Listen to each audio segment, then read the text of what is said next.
Welcome back. Last month, more than 2,300 probationary employees were let go from the Interior Department.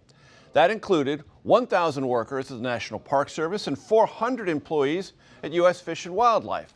One fired Fish and Wildlife employee, Bianca Sicich, is still showing up for work for free as a volunteer. Why?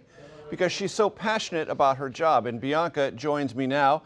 Bianca is in her work truck and joining us via Zoom. So Bianca, tell us where you are and what you're about to do. Yeah, so I'm out at Atwater Prairie Chicken National Wildlife Refuge today, out in Eagle Lake, Texas, and we're working on building acclimation pens for the endangered Atwater prairie chicken.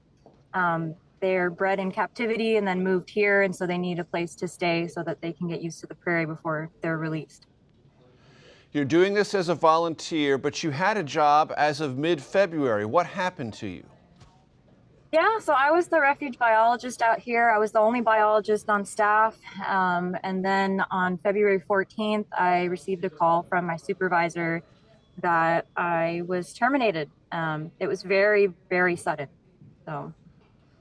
And was there anything in terms of work evaluations or any signals at all before that date that you received suggesting your employment status was in any way jeopardized? No, I had a performance evaluation in October after a few months out here, and I got very good ratings. I got exceeds expectations, and my supervisor and my coworkers have, talked about how much they love working with me and as a team. So when I got that termination notice and it was, implying that there was a performance issue, I immediately knew that that was not true. And I understand that for your work, you need to be there every day. This is not a job you were doing remotely. No, this is a job where you are outside in the field. I mean, almost every day. So. And what is it, for the audience's benefit, Bianca, that you do now as a volunteer and you did previously as a paid employee of Fish and Wildlife? Yeah, so as the biologist on staff, I largely focused on habitat restoration of the native prairie out here. The Texas coastal prairie is, a very endangered habitat as well. There's only 1% of the habitat remaining.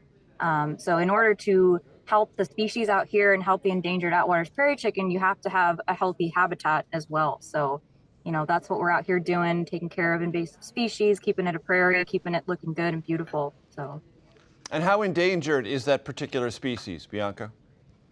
They are very endangered. They're one of the most critically endangered species in North America, actually. There's less than 200 remaining in the wild. And what is it called again? It's the Atwater's prairie chicken. Okay. And why are you doing this now as a volunteer?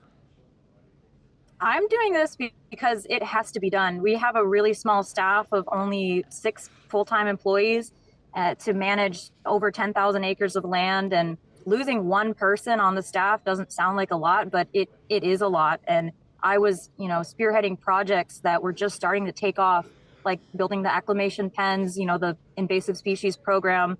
I had all of that knowledge, and when I was lost, that went with me too. Even in my short 8 months out here, I was doing a lot. So I have to show up here and still supervise, the interns that are out here and work with people to pass on that knowledge if eventually I'm not able to get reinstated. So. And Bianca, by definition, volunteers are not paid. So how are you making ends meet? Well, I've applied for unemployment. I'm still waiting to hear back on that. The process for that is pretty slow. Until then, I'm just going to be relying on my savings. Yeah, that's it. Well, Bianca Sicich, thank you for your time and keep volunteering. Yeah, thank you so much.